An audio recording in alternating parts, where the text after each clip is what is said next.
Ce soir à l'émission, les investissements et des travaux au cégep de Saint-Jérôme. C'est une nouvelle qui se faisait attendre depuis longtemps. La directrice de l'établissement, Nadine Legal, parlait de discussions qui ont commencé il y a une dizaine d'années. Et le collège Lionel Groulx inaugure le pavillon Louise Arel. Pour moi, c'est certainement avec beaucoup de gratitude que j'accepte cette désignation. En entrevue, je reçois Alisha Wisanji qui nous parle des besoins à combler en matière de soutien scolaire. Ce que ça occasionne, c'est un retard de leur entrée sur le marché du travail. Je m'entretiens également avec Hugo Monticone et Simon Dupuis à propos du livre « Reconnexion humaine ». Ce que j'essaie de faire, c'est remplir un peu mon baluchon d'expérience, de dire, OK, lui, il vit comme ça, lui, sa conception du bonheur, c'est ça. Enfin, Maude Pilon-Bernier nous fait revivre le lancement de la nouvelle saison des Panthères de Saint-Jérôme. Ben moi, je pense que c'est une façon de leur dire merci, bravo pour votre courage. Bienvenue à Accès local.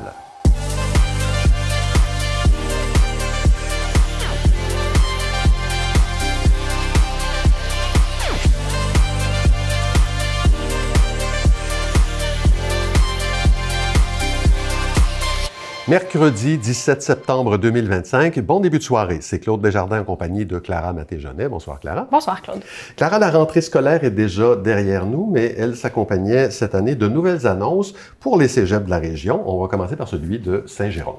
Oui, alors Pascal Derry, qui était alors ministre de l'Enseignement supérieur, était présente pour annoncer la rénovation du pavillon F du cégep de Saint-Jérôme. C'est une nouvelle qui se faisait attendre depuis longtemps. La directrice de l'établissement, Nadine Legal, parlait de discussions qui ont commencé il y a une dizaine d'années et d'un projet prioritaire pour la clientèle étudiante qui est en croissance. Et quelle sera la nature des travaux?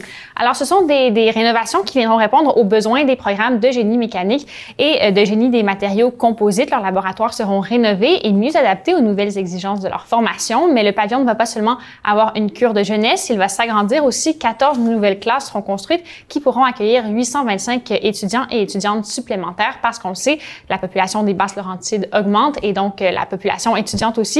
Cette année, le cégep de Saint-Jérôme accueille 5600 étudiants. C'est 10 % de plus que l'année dernière. Les espaces collaboratifs et des lieux de socialisation seront aussi compris dans les nouveaux plans. Le nouveau pavillon sera plus lumineux, aura donc plus de fenêtres. Je vous laisse découvrir, ça va ressembler à quoi. Alors voilà, ça c'est le concept qu'on m'a dit. Le concept du futur pavillon. C'est bien beau ça, par exemple. Et est-ce qu'on connaît déjà, Clara, l'échéancier des travaux? Alors, dans les prochains mois, certains travaux auront déjà lieu pour aménager l'espace autour du pavillon. Pour les agrandissements, il faudra démolir certains bâtiments condamnés autour de l'édifice. Le projet n'a pas encore été pris en charge par une firme, donc on n'a pas encore tous les détails des coûts, mais le gouvernement ainsi que la direction du cégep visent l'inauguration du pavillon pour la rentrée 2028. L'administration du cégep a reçu le feu vert du gouvernement pour ce nouveau chantier, mais j'ai discuté avec Mme Legal et selon elle, ce n'est que la première étape pour les agrandissements souhaités pour les prochaines années. Elle prévoit que d'ici 2030, le cégep devra accueillir 1000 personnes étudiantes supplémentaires. Donc, la réfection du pavillon F est un pas dans la bonne direction, mais pour suivre les chiffres, il en faudra plus dans les prochaines années. Merci Clara. On se revoit plus tard dans l'émission. On va se déplacer cette fois-ci du côté du collège Lionel Groulx. À plus tard, Claude. Le Calax L'Ancrage se joint à la campagne nationale Refusons l'inacceptable, initiée par le regroupement québécois des centres d'aide et de lutte contre les agressions à caractère sexuel. Cette campagne vise à souligner la journée d'action contre la violence sexuelle faite aux femmes qui se tiendra le vendredi 19 septembre. Pour l'occasion, l'organisme invite la population à prendre part à une marche de la solidarité qui débutera à 18h30 à la Vieille Gare de Saint-Jérôme. La Ville de Sainte-Thérèse annonce les gagnants de la 3e édition du concours d'aménagement paysager Sainte-Thérèse, la florissante.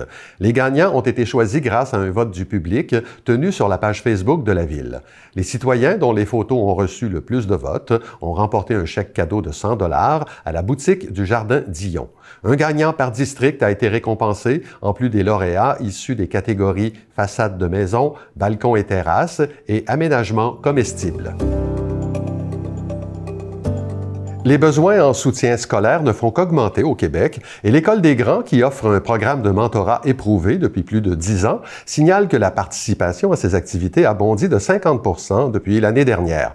J'en discute avec Alisha Wisanji, professeure, chercheure et fondatrice de l'École des Grands. Madame Wisanji, bonsoir. Bonsoir.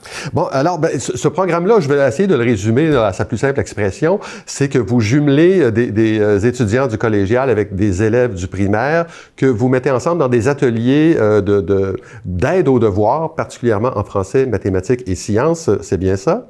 C'est exactement ça. Bon. Alors, cette augmentation de 50% en termes de participation, comment est-ce qu'on doit l'interpréter? En fait, ce qu'on voit, c'est, si on prend l'exemple des Basses-Laurentides, c'est 1 enfant sur 10 qui décroche du secondaire. Et ce que les récentes coupures budgétaires ont fait, c'est de mettre sur pause ou arrêter plusieurs services directs à l'élève au niveau de la réussite. Et ce que ça a entraîné, en fait, c'est que plusieurs communautés qui ont levé la main en disant qu'ils avaient besoin d'aide additionnelle pour répondre aux besoins des élèves. Et c'est pour ça que l'année dernière, on desservait 50% du Québec. Aujourd'hui, on est dans 70% des régions du Québec et que notre taux d'augmentation de participation a augmenté de 50%. Vous avez dit un élève sur 10. Il y a une autre donnée là, qui m'interpelle. 70% des jeunes de niveau collégial qui ne terminent pas leur parcours dans les délais prévus. Qu'est-ce que ça occasionne comme problème, ça, ce phénomène-là? Ce que ça occasionne, c'est un retard de leur entrée sur le marché du travail. Donc, 1, on se prive de main-d'œuvre. 2, eux se privent d'un salaire, en fait. Donc, dans tous les cas, c'est perdant. Okay. Il y a une dimension sociale dans votre approche, puisque vous vous concentrez surtout vers les écoles primaires qui sont en milieu défavorisé. Est-ce qu'il faut comprendre que c'est là que les besoins sont les plus criants? Il y a des besoins partout. En fait, qu'on soit en milieu défavorisé ou non, on peut avoir de la difficulté scolaire.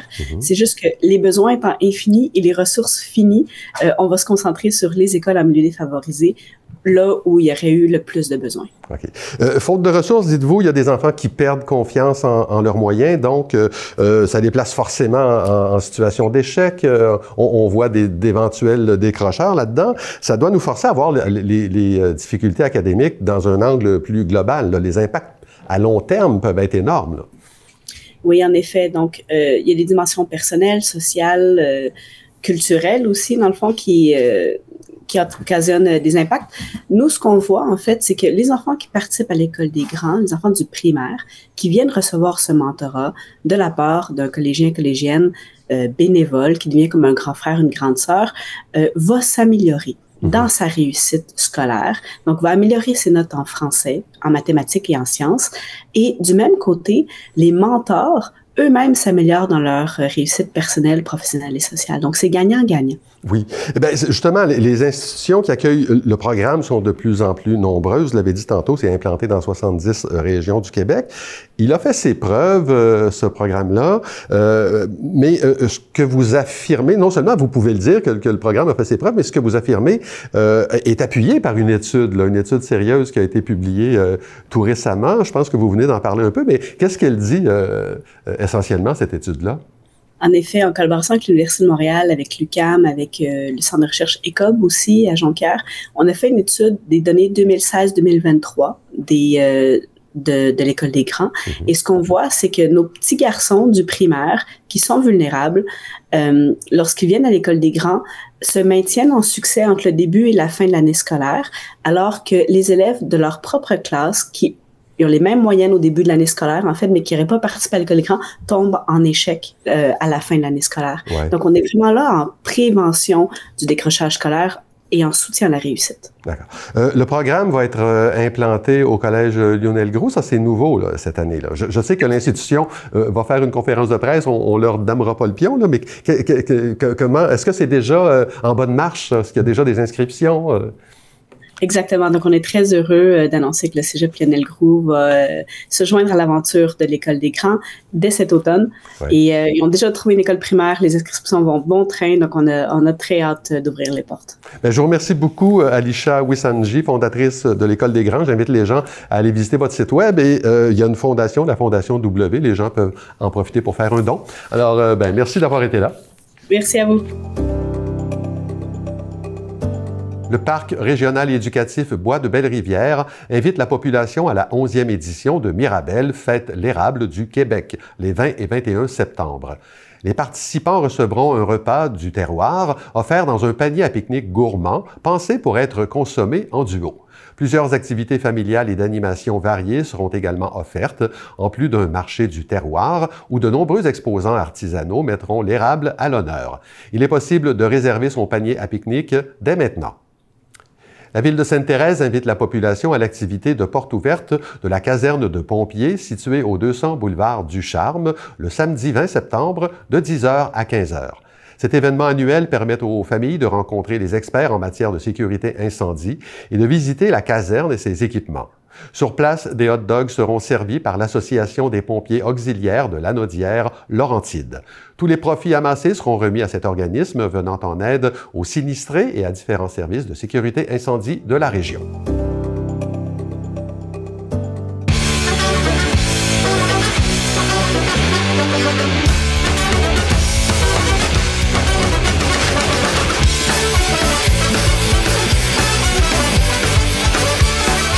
C'est vraiment des opportunités de jouer ici à soir. De faire quelque chose comme ça prend beaucoup de travail. On va se rappeler de nos amis. On va envoyer des bons messages en haut.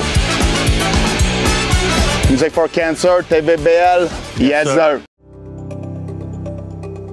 Les Panthères de Saint-Jérôme invitaient tout récemment leurs partisans à célébrer l'ouverture de leur nouvelle saison locale et Maude Pilon-Bernier a préparé ce qui suit.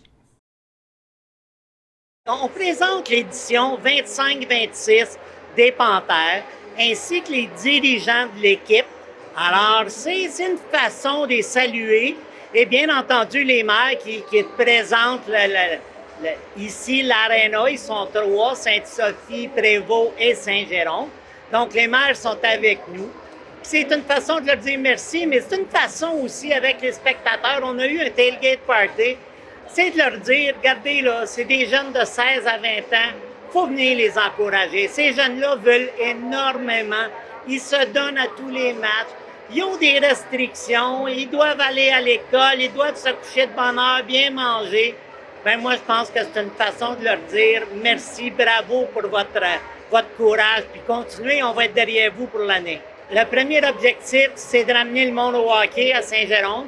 Je veux vraiment faire ça. Et pour le faire, on a 24 matchs locaux, Maude, et il y en a 12 qui auront des thèmes où on va donner un paquet de choses à tout le monde.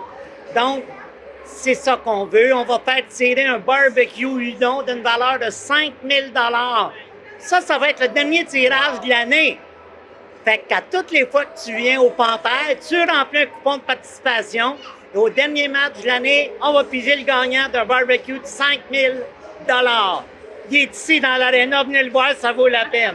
Maison Courtemanche nous a offert gratuitement hot dog et blé d'Inde pour ceux qui achetaient leurs billets pour la partie d'aujourd'hui, ainsi que les détenteurs de billets de saison. Donc, c'est vraiment une belle commandite. On a eu peur parce qu'il y a plus à 5 minutes de lancer l'activité. Puis après ça, le soleil est revenu pour les Panthères de Saint-Jérôme. On a joué vendredi notre premier match d'ouverture qui s'est fini presque avec un pointage de football. Et j'étais dans la chambre à la fin de la partie et j'ai trouvé que les gars, je vais employer un terme anglais que tout le monde connaît, ils étaient boostés là, au maximum. Là. Ça criait, j'avais mal à mes oreilles, ils étaient contents. On a souligné la participation des joueurs, ça existe dans les équipes de hockey, avec la belt, la ceinture qu'on remet, le marteau du travailleur. Alors les joueurs étaient vraiment là, enthousiastes. Puis j'ai l'impression, là, je voulais pas les déranger, je suis pas allé les voir aujourd'hui. Je vais les voir tantôt parce que je vais passer devant eux. Mais non, c'est une belle équipe, c'est une belle gang. Jean-Philippe Paré avec son groupe d'instructeurs, ils ont fait un travail. C'est pas fini, je le sais. Alors, il faut souligner le travail de tout le monde. Les Panthères, c'est une équipe à tous les niveaux. Moi, je veux du monde. C'est tout ce que je veux. Je veux que les gens se réapproprient les Panthères de Saint-Jérôme. On a une belle aréna, il y a une belle synergie ici à Saint-Jérôme. Ça fait qu'il faut absolument que ça continue. Puis, regarde, je me souhaite ça pour ma santé mentale. Ugo Monticone est un écrivain talentueux doublé d'un voyageur invétéré. Simon Dupuis est un illustrateur renommé et respecté. Ensemble, ils viennent de produire cet ouvrage intitulé Reconnexion humaine, rencontre au bout du monde, qui est déjà un succès de librairie. Ils sont avec nous pour en parler. Bonsoir à vous deux. Bonsoir. Bonsoir. Hugo, ben, toi, tu es connu pour tes nombreux récits de voyage. Tu as fait le tour de la planète, tu as visité une 50aine de pays. Tu es connu aussi pour tes conférences avec les grands explorateurs. Tout ça vient d'une envie de partage. Alors, qu'est-ce que tu souhaitais partager avec nous dans ce livre-là en particulier? Bien, ça fait plus de 2 décennies, dans le fond, que je parcours le monde en 3 dimensions, d'ailleurs. Oui. Pour rencontrer les gens, rencontrer les cultures. Je me suis rendu compte que qu'est-ce qui me faisait le plus vibrer, c'est les rencontres humaines, dans le fond. Parce que les beaux paysages, on prend des photos, on a des j'aime sur Instagram, mais les rencontres humaines, c'est ce qui marque notre vie. Et pendant la COVID, quand on était toujours devant des écrans et tout ça, je me suis rendu compte à quel point les rencontres humaines, justement, c'est important dans notre vie. Puis j'ai décidé de faire un survol de mes 20, 25, 30 ans de voyage pour recenser les 20 rencontres les plus déterminantes que j'ai fait en voyage, des rencontres qui ont changé ma vie, qui ont eu un impact durable. Je les ai écrits en 20 chapitres sur 20 pays, puis je les présente à travers ce livre-là en cours chapitre, puis on fait le tour du monde à travers ces humains-là. Mais dès le prologue, d'ailleurs, tu suggères que les voyages sont la plus belle des écoles, que chaque récit contient aussi une leçon de vie, ou en tout cas un enseignement, une réflexion à tout le moins. Qu'est-ce qui t'ont appris de plus précieux, tous ces voyages-là, ces rencontres-là? Ben, tu sais, on dit souvent qu'on va voyager à l'extérieur pour se découvrir à l'intérieur. Dans le fond, c'est sûr que je me suis découvert en voyage, mais j'ai aussi découvert les humains, découvert leur culture, leur façon de vivre. Puis ce que j'essaie de faire, c'est remplir un peu mon baluchon d'expérience, de dire, OK, lui, il vit comme ça. Lui, sa conception du bonheur, c'est ça. Lui, c'est ça qu'il fait à chaque jour. Puis avec le recul du voyage, on peut prendre un recul sur notre propre vie puis dire, hey, ça, c'est des choses que je pourrais appliquer ici aussi. D'autres façons de faire et de voir les choses. D'ailleurs, tu as une très belle phrase, tu dis que le voyage est ma patrie. Hein? C'est ça, ça parle beaucoup, ça. Je me tourne vers Simon. La préface est signée par un autre globe-trotteur très sympathique, Bruno Blanchet. J'en cite une phrase, parce que ça te concerne. Chaque récit devient un tableau vivant, chaque rencontre une scène qui bondit hors du livre pour venir nous toucher en plein cœur. Lunettes sur le nez, il y a une astuce, vous les aviez pas sur le nez, pas pour rien tout à l'heure. Alors, il y a une astuce chromatique dans ce livre-là. On va parler aussi de la beauté de tes illustrations, mais explique-nous pourquoi on a besoin de ces lunettes-là pour regarder tes illustrations. C'est parce que les lunettes sont polarisées et ça fait en sorte que ça décompose ou ça sépare les couleurs. Ça réagit en tout cas directement avec des couleurs. Et c'est ce qui a guidé la réalisation des illustrations, parce que j'ai l'habitude de travailler avec la ligne, avec les compositions d'images, mais là, on ajoutait quelque chose, c'est qu'il fallait donner du relief à travers ces lunettes-là. Et ça a été le défi principal. Ça m'a donné en même temps une nouvelle façon d'amener de la narration, parce que oui, la couleur, oui, les dessins, mais avec les effets 3D, ça me permettait d'amplifier certains éléments qu'on retrouvait dans les histoires d'Hugo. Et je tiens à dire qu'on peut regarder les illustrations sans les lunettes aussi, c'est très bien. L'astuce, elle est vraiment chromatique, là. C'est pas un truc technologique, je tenais à le souligner. Mais en marge de cette recherche chromatique-là, de son résultat, parle-moi du défi que tu avais, toi, dès le départ, ou de la responsabilité de l'illustrateur qui doit exprimer en une seule image l'essence d'un récit. Oui, bien, Quand je me livre à ce genre d'exercice, ben c'est de trouver un angle qui va être intéressant pour chaque histoire et ne pas le répéter pour que ça soit toujours la même chose. Donc, chaque histoire favorisait soit un élément qui peut être un accessoire ou l'expression du personnage ou encore un geste. Donc, c'est en jonglant avec toutes ces façons de faire-là, l'expression, les accessoires, l'environnement. Parfois, on va faire allusion à des légendes ou à des choses qui sont, je pense à une pyramide à un moment donné. et on dit qu'il y aurait des âmes fantômes qui planent au-dessus de la pyramide, ben c'est quelque chose qu'on a mentionné dans le récit, mais moi, je trouvais que ça venait amplifier l'effet un petit peu sordide qui était dans cette histoire-là. Donc, j'en ai profité avec la Chroma Depth pour mettre l'emphase sur certaines petites choses qui vont venir ajouter à l'ambiance. Oui, puis on sent que tu t'es vraiment beaucoup amusé en faisant ces tableaux-là. D'ailleurs, qui vont tourner, les œuvres originales vont tourner au Québec. Vous allez animer aussi des ateliers dans les écoles. J'aurais aimé ça qu'on puisse en parler, mais le temps est déjà écoulé.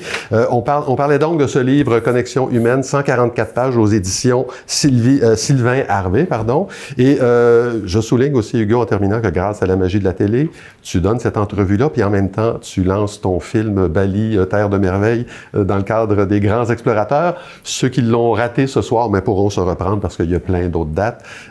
Hugo Mandicone, Simon Dupuis, merci beaucoup d'avoir été là. Merci à toi. On est de retour avec Clara Mété-Genet. Clara, au Collège Lionel Groux aussi, on s'agrandit, mais dans ce cas-là, on parle d'un pavillon qui est déjà construit. Oui, Claude, il a un nom. Le collège a inauguré au mois d'août son nouveau pavillon Louise Arel. Je vous propose de découvrir ça dans notre reportage de ce soir. C'est la croissance de la population étudiante du collège qui nous amène à inaugurer aujourd'hui le pavillon Louise Arel. Cet automne, le collège va accueillir près de 7000 étudiants. Donc, c'est une croissance qui est exceptionnelle, un peu comme la population de la région ici est en grande croissance. Mais le collège n'échappe pas à ça. Donc, on avait besoin de se doter de nouvelles installations. On a 29 nouvelles salles de classe lumineuses et puis super accueillantes pour nos étudiants puis notre personnel. Donc, on est très fiers de cette inauguration-là aujourd'hui. 29 salles de classe, un coin casse-croûte. Nos classes sont aménagées aussi avec des espaces pour que les étudiants puissent se regrouper, travailler en équipe, ainsi de suite.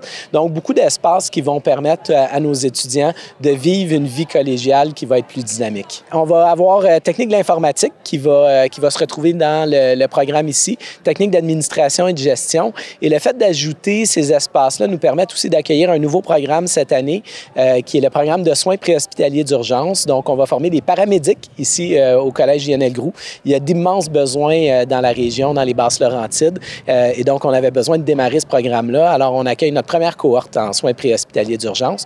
Aussi, sciences humaines. Donc, ça va nous permettre de pouvoir accueillir plus d'étudiants en sciences humaines puis donner nos cours de formation générale, donc philo, français, anglais ici, aussi dans le nouveau pavillon Louise Arel. Dans les prochaines années, on anticipe encore une croissance de notre population étudiante. Le collège est déjà en déficit d'espace pour accueillir les 5000 étudiants qu'on accueille cet automne. Donc, on parlait avec la ministre de l'Enseignement supérieur tout à l'heure et puis on discutait de nouvelles constructions qui vont venir. Alors, ce pavillon-là qu'on voit, qui nous paraît immense, bien, dans les 2-3 prochaines années, il va nous manquer encore l'équivalent de 2 autres pavillons de cette envergure-là. Alors, on continue à travailler avec le ministère de l'Enseignement supérieur pour pouvoir obtenir des budgets et puis pour pouvoir démarrer une prochaine construction. On est très fiers que Mme Arel ait accepté de donner son nom à notre nouveau pavillon. Mme Arel est une diplômée du séminaire de Sainte-Thérèse, donc qui est l'institution qui a donné naissance au Collège Lionel Groux. C'est une femme qui est très ancrée dans notre communauté ici, qui a contribué très largement à la population québécoise et puis à la société québécoise, je devrais dire. Donc, sa contribution, on voulait la souligner, on voulait la reconnaître ici au Collège. Et comme c'est une dame qui est ancrée dans la communauté, bien, ça nous paraissait tout à fait normal. C'est la première fois aussi au Collège Lionel Groux qu'on a une femme qui donne son nom à un de nos espaces. Alors, c'était important pour nous d'honorer une femme qui a contribué à la société québécoise. Donc, on est très fiers que Mme Arel ait accepté de s'associer au Collège Lionel Groux. Lorsque le directeur du collège m'a appelé, je lui ai dit, écoutez, en général, c'est plus une désignation posthume, là, mais il m'a, à ce moment-là, expliqué que Lionel Groux était vivant au moment même où le chanoine Lucier lui avait proposé que sa désignation au collège soit son nom. Et il avait accepté. Alors, forte de ce précédent, j'ai accepté avec enthousiasme, c'est bien évident, là.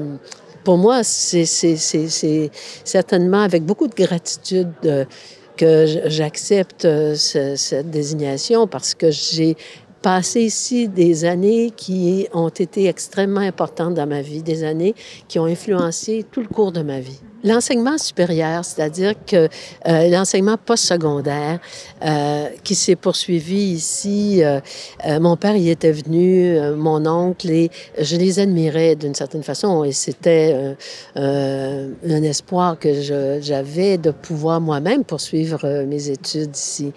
Alors que souvent, il fallait être pensionnaire à l'extérieur, donc de la région des Laurentides, entre autres de Sainte-Thérèse, où j'ai grandi, où je suis née, où j'ai vécu.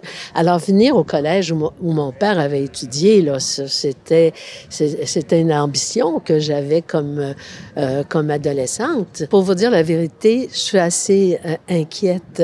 D'une certaine façon, l'époque que j'ai vécue était une époque assez privilégiée. Et mon inquiétude vient surtout du fait que les règles habituelles de droit, les règles qui sont des règles en droit international, en droit humanitaire, ne sont plus reconnues comme je pensais qu'elles le seraient pour toujours. Et là, on voit que c'est la loi du plus fort là, qui est en train de s'imposer, que c'est la glorification des armes, c'est presque la glorification du militaire qui s'impose. Et ça, je dois vous dire que ça m'inquiète beaucoup parce qu'on est dans une période où on devrait au contraire, avoir comme priorité la question de l'environnement, de la protection de l'environnement, avoir comme priorité les écarts extrêmes, les inégalités sociales, l'injustice. Et donc, je pense que les générations actuelles et celles qui viendront auront en fait à beaucoup s'impliquer pour faire prévaloir la règle de droit. Voilà, Claude, donc à Sainte-Thérèse aussi, des grands besoins d'agrandissement. Vous avez entendu M. Nasr en parler. Le prochain projet sur la table à dessin serait la rénovation de la bibliothèque. Oui, et par ailleurs, la cérémonie d'inauguration ne s'est pas tout à fait déroulée comme les organisateurs l'avaient prévu. Non, le discours de l'ex-ministre de l'Enseignement supérieur, Pascal Derry, a été troublé par la présence de quelques étudiants venus protester sur le terrain de l'école. Il demandait la démission de Mme Derry pour son ingérence, entre autres, dans le contenu d'un cours sur la littérature palestinienne donné au collège Dawson suite aux pressions d'un lobby sioniste dont la ministre Derry avait elle-même été administratrice pendant 5 ans. C'est aussi les coupes budgétaires dans les cégeps qui étaient dénoncées par les étudiants directement affectés par le manque d'espace. On écoute à ce sujet Tildy, membre de la Coalition de résistance pour l'unité étudiante syndicale. Il n'y a plus de place dans les cafétérias, il n'y a plus de place dans les carrefours. On est plusieurs comités dans les mêmes locaux. On est remplis, empilés dans ce cégep-là. Voilà, Claude. Donc, même si on a demandé aux manifestants d'arrêter ces protestations, n'ont pas semblé déranger Mme Harel, qui a socialisé avec les jeunes qui s'étaient déplacés pour l'occasion. Mme Harel, on le sait, a connu son lot de mobilisation étudiante dans les années 60. Oui. Merci, Clara. On se revoit demain. À demain, Claude. Et voilà, c'est tout pour aujourd'hui. Merci beaucoup d'avoir été là. Je signale que vous pouvez consulter l'ensemble de la programmation de TVBL sur notre site Web et que vous pouvez visionner toutes nos émissions sur notre chaîne YouTube.